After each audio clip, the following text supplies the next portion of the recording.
CEO of Sputnet Limited, joining us on the show today. Mr. Chilaka Oji, good morning. Good morning. Good morning, sir. Good morning. Good morning. My You guys are both wearing black. Was this planned?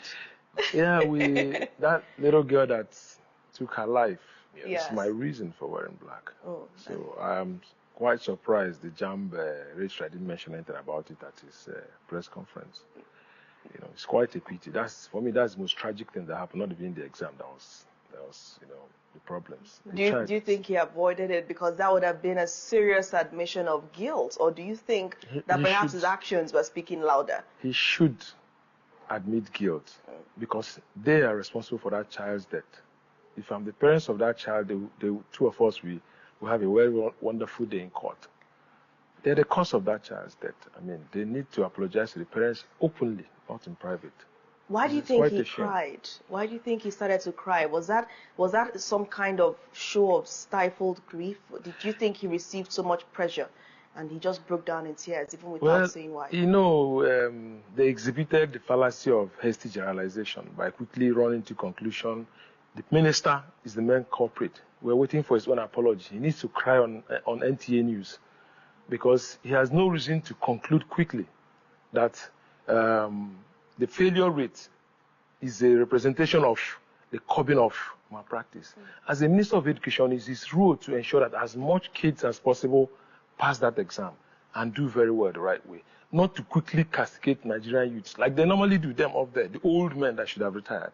Keep pointing at the young people and accusing them. We should be encouraging the next generation. People of my age are even on our way out. You know, we should be encouraging them to be better people, to be stronger and believe more in the country. And you're putting them down all the time. Why NTA News, by the way, Mr. Chilaka? So that everybody will see him. Oh, so that means because the shameful thing he did, he's supposed to be the one worried the most about the failure rate. Right. He was first to point fingers at the kids who, if you go to schools, you see the standard of education they're giving to them. I mean, who's responsible for that? And you're blaming the kids. That's his responsibility. He owes all the Nigerian youth an apology. Let's see who the dailies are. Do you see a broken man or someone that is reading his script? If he was broke, he should have resigned. An honorable He's not broken. Yes. The most honorable thing for him to do is say, I'll redo these exams and I'm resigning. Meanwhile, we're waiting for the minister's apology to Nigerian youths for putting them down. The same Nigerian youths that are breaking records everywhere across the world. Nigerians are breaking records academically across the world. And you're here to tell the world that your youths are into malpractice. That's why they've been doing a little bit better than this in JAMB. That's what he said inductively. So, you know, the crime, like he said, didn't look, for me, organic. You know, it's drama. We're used to it. I think INEC chairman should consider coming to cry as well for Nigerians for the results he's been giving us for a while now, because we know they do not represent the vote we cast. There's so many scenarios. I want INEC's apology. I'm waiting for that one. I have one question, you know, because right now, I'm sure, I don't think that JAMB ever expected the kind of pressure that he received, because we're so quick to give themselves the pat on the back that, oh my God, the malpractice measures are working. And then Nigerians came heavy. I saw the last interview we had, making numbers yesterday was climbing so fast. Do you think that the JAMB registrar would have been in this position where the chair appeared too tight for him to sit in? Do you think he would have actually come clean if there was no pressure? If the world, if parents did not come out, if people like you did not come through to speak, do you think that he would have ever admitted to such an embarrassing mistake? There's no way he would have done that. He's already justified the failures. You're telling us that it's only 20-something% of Nigerian youths that are smart enough to pass JAMB. That's what they said inductively. And they were standing behind that result. If he said it is worrying, the result we have, you understand what I mean? It calls for concern to find a way to improve it. That's a genuine concerned leader. We have political office occupiers, you know, appearing to be leaders. They are not leaders, most of them. They don't know what leadership is. So the Minister of Education is, for me, is a shame what he said. He's the custodian of good performance in education. That is his main KPI.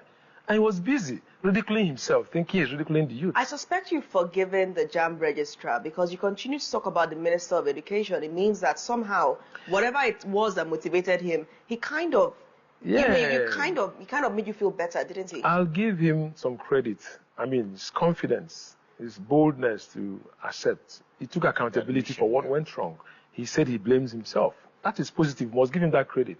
But he didn't complete the process. The next step was to resign. He's been there for some years, and unfortunately, he thought he was helping himself by not having a board. Okay? Now he has seen the exposure, because one person cannot think as good as 5, 6, 7 smart people. So he has exposed himself finally. I hope the next person that takes over that seat, whenever he chooses to leave or is asked to leave, will realize the need and the usefulness of the board, and insist in a case where there's no board that he wants a board to work with. Did you notice that he started to weep at the point, or let's say fight back tears more accurately, at the point where he said that he takes personal responsibility? It was so painful for him to admit personal responsibility.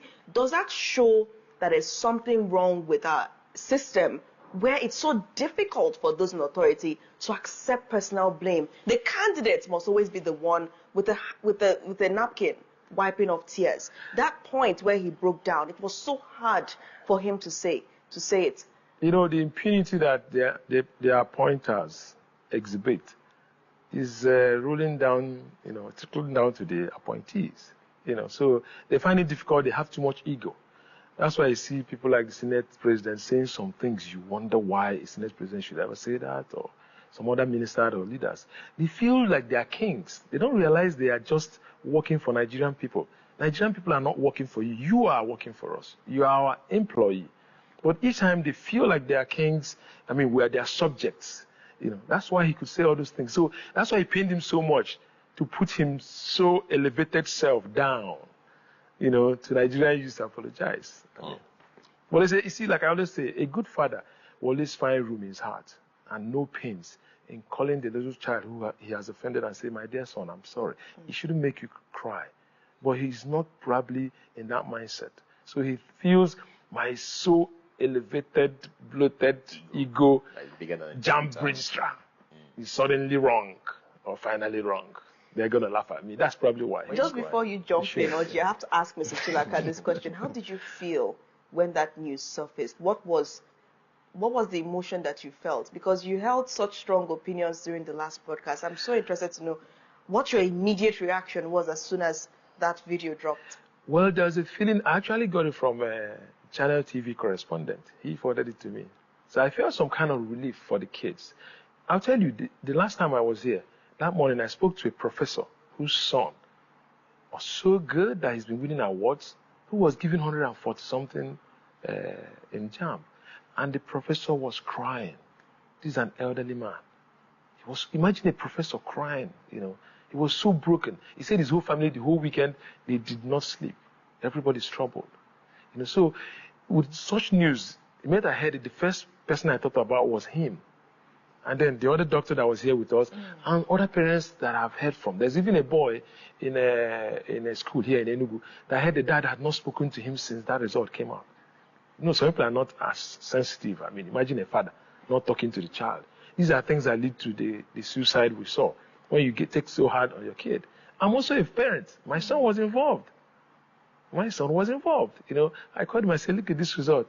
He looked at it and smiled. I said, that is not possible. I said, you're right. It's not possible. Though me and my wife went on the side and talked about it, and we were like, could this boy have made a mistake? Before we started getting all the feelers, But the way I handled it with him, I didn't want him depressed, because he also had WAEC to take in a few days from that. So that news was a relief for me, for every other parent, and for the whole Nigerian society as a whole. Because it's the first time we're getting this kind of apology. So I'll give it to JAMB Registrar. I hope other people, like I said, people like INEC should learn from it. When you make a mistake, it's okay to apologize. The result I announced was not the right result. I see the light now, and I want to stand by it. I just hope. But 379,997 candidates are going to reach seats, right? Is it fair that just this few? Why not overhaul the whole examination so all the students could actually participate? The challenge now is that the issue has been limited to Lagos and the Southeast. The server that was...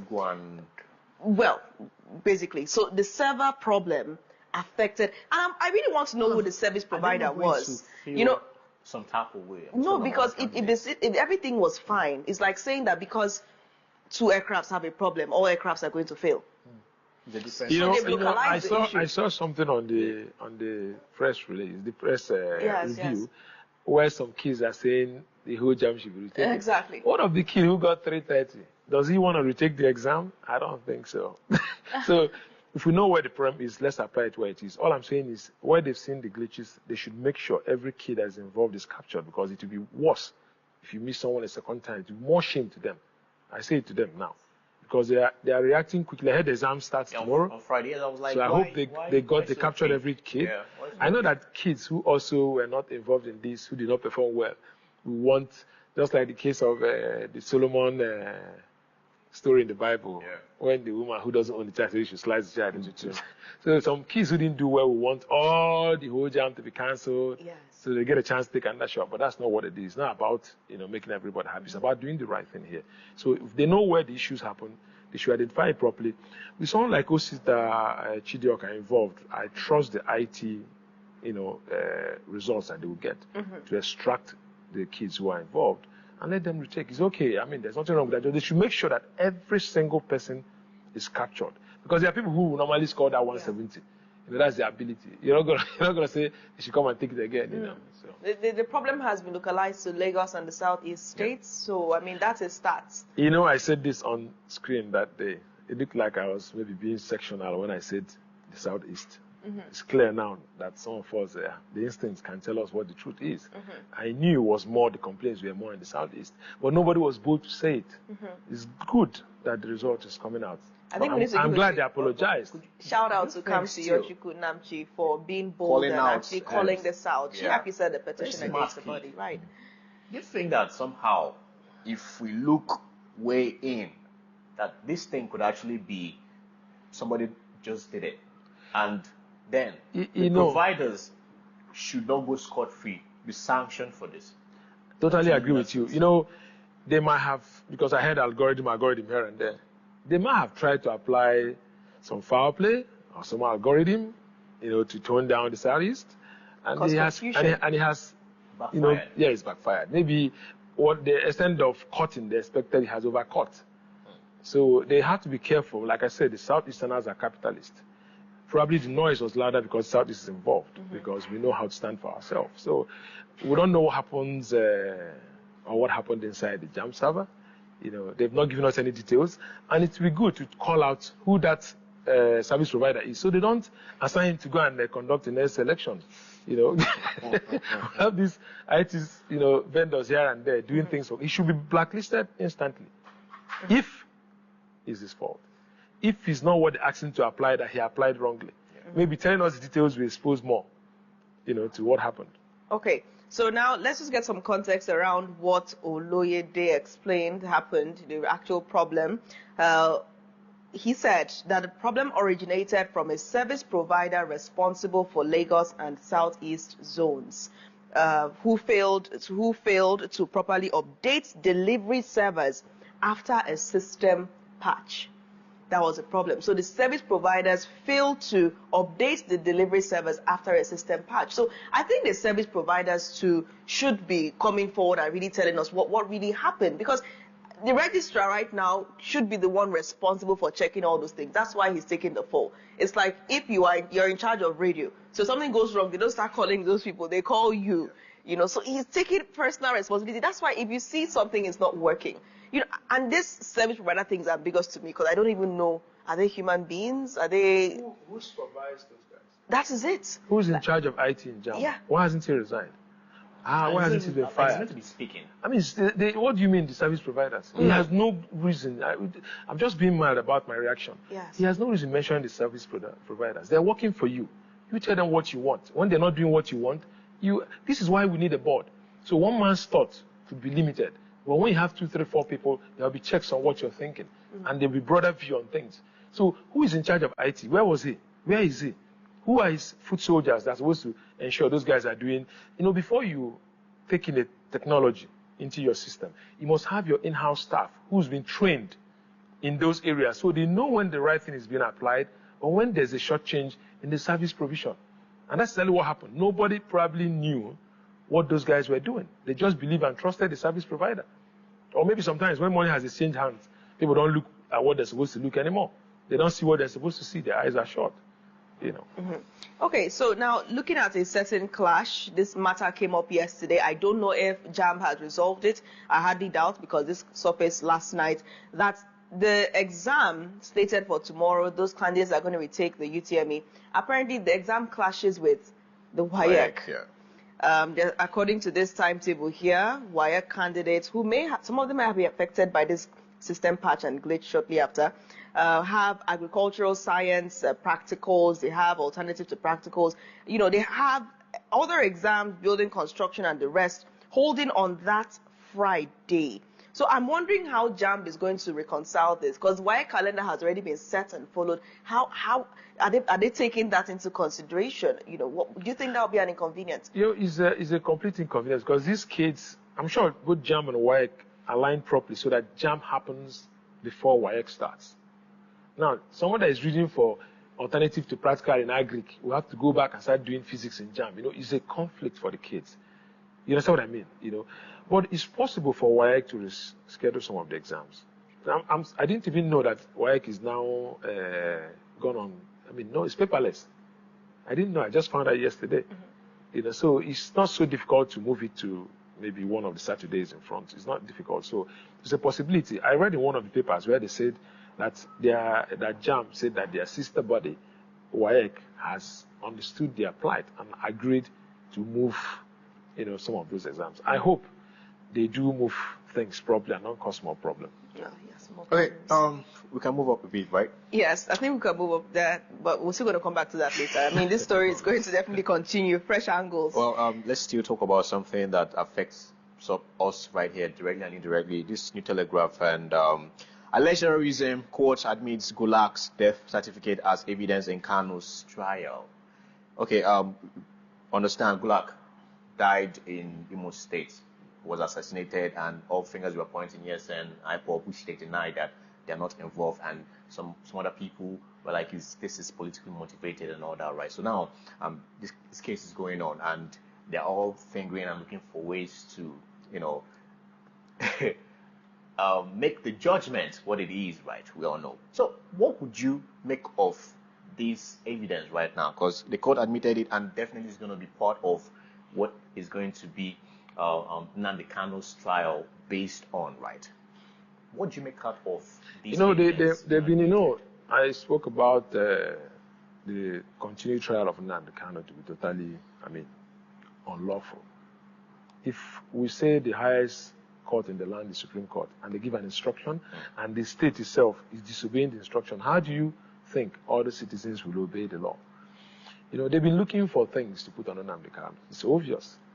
I heard some IPOB person that was arrested, claim that it was Nnamdi Kanu that instructed them to kill this person, kill that person. I saw those things. I just laughed. It's obvious. Sometimes when they cook up these things, it's so easy to tell that it's a cook-up. So, we can't say, we can only guess because of the antecedents. You can train people and, So everybody's looking for what to put on Nnamdi Kanu. They're trying to justify the continued trial of Nnamdi Kanu. But I always tell people, karma is such a wonderful thing. We watch it play out. Whatever they're looking at or looking for, where Nnamdi Kanu is, they will find it. Thus far, the case, how do you see it going? Do you think, because these days he's so relaxed in the court of law, right? He's just so relaxed. Well, it sounds like every other attorney, they are doing what they have to do. But thus far, how do you see this case evolving? Is it going well, or there are some things that still, a wrong process can't go well. The whole idea is wrong. This man has been set free. Let him go away. Let him go and enjoy his freedom. Okay? The case with Nnamdi Kanu is more of a political thing than a legal technicality thing. A responsible government should engage him. What are the challenges? What's leading to this thing? Because even if you kill Nnamdi Kanu today, you can't kill the ideology. You can't kill the agitation. We saw Simon Ekpa coming up and becoming 10 times more radical. If you take out Simon and take out Nnamdi, you don't know who is coming next. So why don't you, as a political leader, look at the real cause of this problem? You understand? Engage the Southeast. Find out what the challenges are. Since after the war, there's been several accusations from the Southeast about marginalization, and there's some clear evidences on that. Why don't we focus on that and see if this trajectory will change? We want the whole country to move forward. I mean, why are we, applying things in favorism? Right. That's the problem we have. Okay, now speaking about favorism and the rest, we have this headline on The Nation that says, human technology errors not sabotage mad UTME. So they're saying that this has nothing to do with sabotage, as you are saying, but they're saying it's human and technology errors. Why are they saying it's not sabotage? Okay. Who asked them? Well, we'll leave it at that for them. Now, let's take this major story on this day. Southeast Caucus will quit PDP if Ude Okoye is not returned as National Secretary. Now, the PDP governors in the Southeast, the PDP as a whole, has continued to back Ude Okoye, right? And they've continued to say this is their national secretary. And they're saying that if the national body does not endorse this and continues to go back and forth, despite their loyalty to the party, despite the region's loyalty, according to them, to the party, that they're may have no choice but to quit. And there have been a lot of speculations about defections, especially after what happened in Delta State. So it's a major story. So at this point in time, is this something we should be worried about? Is this something that you think that Nigerians should be worried about? Okay, so now we're seeing, students having to sit for the exam tomorrow. May 16th is tomorrow. And we're concerned about how prepared they will be. We're concerned about how prepared JAMB is going to be to have that. Are they going to write the same questions again? Are they going to try to make them answer the same questions? Would they have time to reset the examination? It's so close. A bit too close for comfort. Is it a problem or is it a necessity? Any child who passed that JAMB will still pass it again. Trust me on that. Mm-hmm. You can worry about their state of mind with all the anxiety that they've gone through. That could be a little problem. But it's about the knowledge. If you have it, you have it. Yeah. Also, about the questions, I don't think they will get the same questions. Because I believe from my IT exposure that there's an algorithm that picks questions for different kids. So it's a server of questions where it runs an algorithm and make sure that people are not sitting next to each other with the same question. So they're going to get different. For those of them who are writing this exam, don't expect the same question. You're going to get something totally different. And you might see one or two that are the same, but most likely it's going to be different. I wish them luck. I'm happy for them because it was mostly the smart kids who were crying out. Yes. There's some people who actually got 170. They're not crying because they know that their energy is not so strong. For those ones, I encourage you, go back to your books. You could have a chance of moving from 170 to 200. Right. Okay, so good luck to all the candidates that are going to be reciting the JAMB 2025 UTME. We wish you best of luck. And to every parent, including you, Mr. Chilaka, who stood their ground, who stood up for their children, who protested at the Enugu JAMB office, who protested silently or sent messages or even circulated their discomfort and dissatisfaction, you did it. That's all I have to say. Yeah. You did it. I think those three words capture it. You did it. Thanks to social media that the minister was pointing at as a problem. It has become a solution. Social media bites back. Always remember that. So we'll see if the Minister of Education would have something different to say if he would also make a swift U-turn at the very end of the day. Is he going to make a U-turn? Is he going to come out and speak to Nigerians? Or should the media step in and maybe we'll try to get a comment from him following his utterances during the, shall we say, the fracas that ensued earlier. Thank you, Mr. Chilaka, for joining us on the show today. It's my pleasure. Anyway. Thank you. Just go celebrate. Have yourself a nice, warm cup of coffee and we're just feel good. We're encouraged to speak more out for the people. Yes. This is a real pat on the back for everyone involved. The morning show returns in just